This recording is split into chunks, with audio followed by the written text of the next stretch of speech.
Vamos dar uma olhada no pronunciamento do senador Jorge Seife sobre esse caso. 13 de julho de 2023.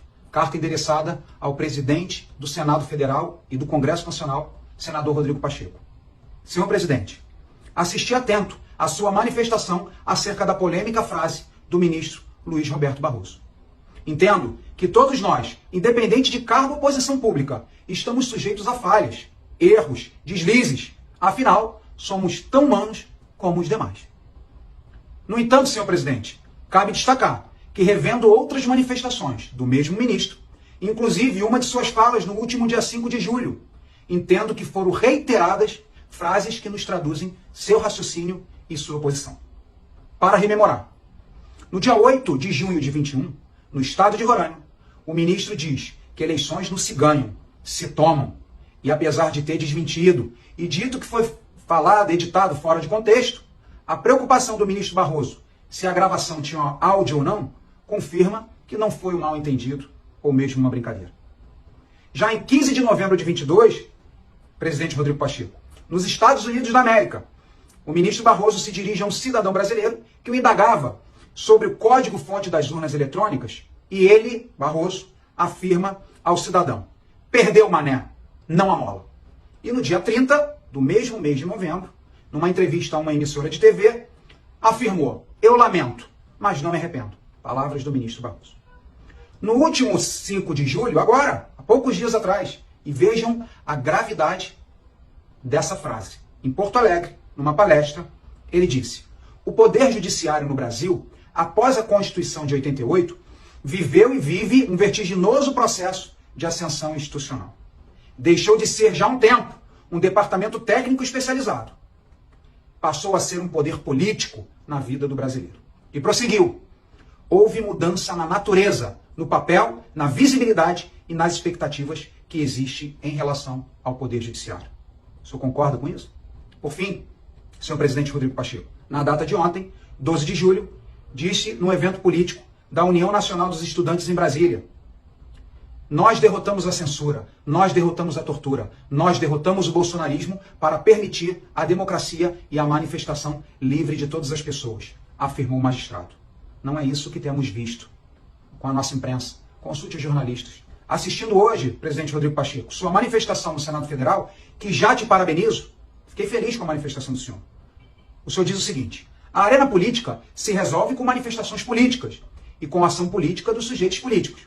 O ministro do Supremo Tribunal Federal, evidentemente, deve se ater a seu cumprimento constitucional de julgar aquilo que é demandado. Palavras do senhor na tarde desse dia 13.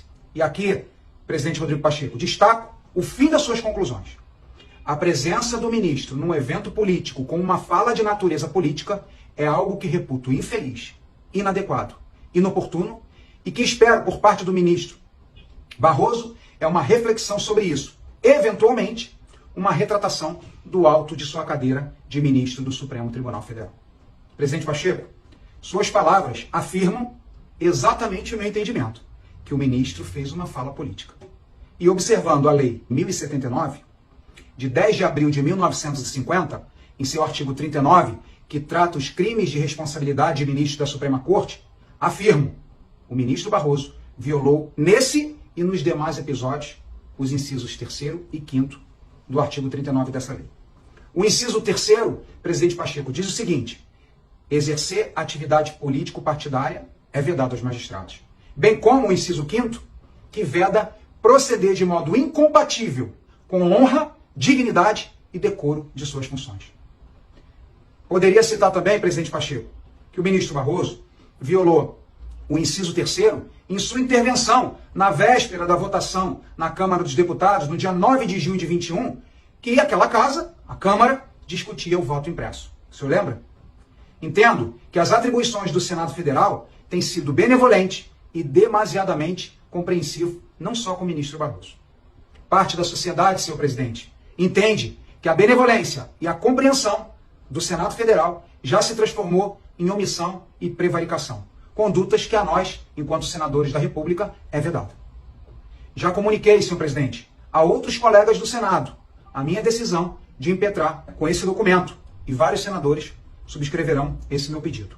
Dessa forma, protocolarei até segunda-feira na Secretaria do Senado Federal uma denúncia com os fatos aqui narrados e confio à mesa do Senado, em última instância ao senhor, enquanto presidente do Senado Federal e do Congresso Nacional, a devida análise e investigação para, se procedente, a abertura de processo de impedimento e cassação do magistrado Luiz Roberto Barroso. Um forte abraço, muito obrigado. Deus abençoe o nosso Brasil. E politicamente, e como bem colocou o Jorge Seife, né, se ele agiu politicamente, ele age de maneira convicta do que ele faz. Eu já falei isso por várias vezes aqui nesse canal. Alguns ministros do Supremo Tribunal Federal entendem que a Suprema Corte é um poder moderador e um poder político atuante. O ministro Barroso falou isso agora, dia 5.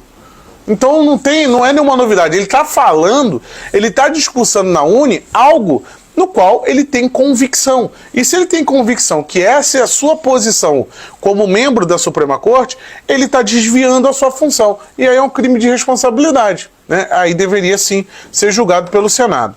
E por que o Pacheco poderia vir a ter interesse nisso? Nos bastidores diz que o Pacheco chegou a cogitar a hipótese do impeachment. Aí houve a ligação. Isso foi antes da ligação do Barroso ontem. Por quê?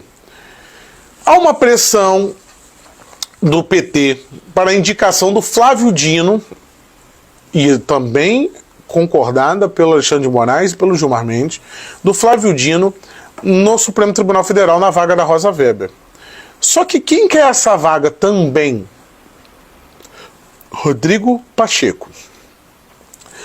Então, o Rodrigo Pacheco, hoje, ele não é o favorito para ser indicado à vaga do Supremo. Por mais que ele queira, não é o favorito. Terei que esperar.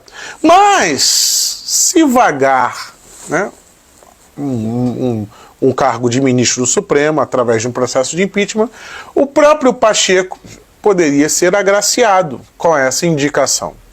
E para isso acontecer, tudo isso dependeria de uma construção de um acordo, de uma validação do seu nome no Supremo Tribunal Federal. No final das contas, o desejo popular de um impeachment no Supremo só viria a acontecer se fosse para beneficiar uma determinada pessoa que acabou protegendo essas atitudes do Supremo durante muito tempo e, ao que tudo indica, agiria da mesma forma estando na Suprema Corte. Agora, eu volto a reiterar aqui, mesmo com a indicação sendo do Lula, eu acho que as atitudes reiteradas do ministro mereciam sim um julgamento de crime de responsabilidade pelo Senado, e isso abriria um precedente. Isso, pelo menos, traria um pouco de recuo do Supremo Tribunal Federal, porque está existindo uma ditadura da toga. Quem disse isso foi o braço direito do PT, José Dirceu. Você verá agora um vídeo de 2018, não é atual o vídeo, mas é de 2018, mas que se eu não falasse a data para você, você poderia perfeitamente entender que esse vídeo é de hoje. Vamos dar uma olhada na fala do Dirceu. Tem que ir ao Congresso Nacional. O Judiciário não é... O problema é que o Supremo Tribunal Federal, não sei porque esse nome de Supremo, entendeu? A Corte Constitucional devia chamar, primeiro devia tirar todos os poderes do Supremo, ser só Corte Constitucional. Depois que Judiciário não é poder da República.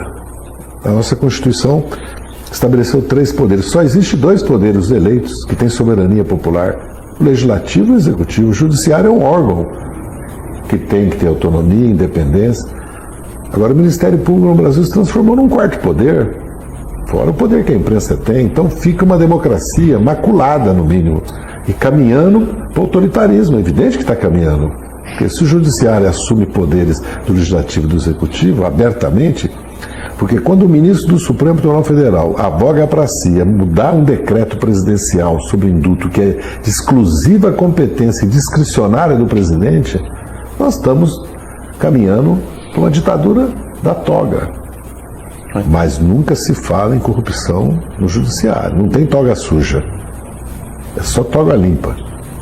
Mas a corregedora, quando saiu do cargo, Helena Calmon, apontou e nada... Mexeu nesse mar de lama. Nada aconteceu, nada aconteceu. Então, o Dirceu não foi perseguido por isso, não foi tornado inelegível, não foi preso por isso, foi preso por corrupção, não por isso. E o Dirceu tem razão. Só que o Dirceu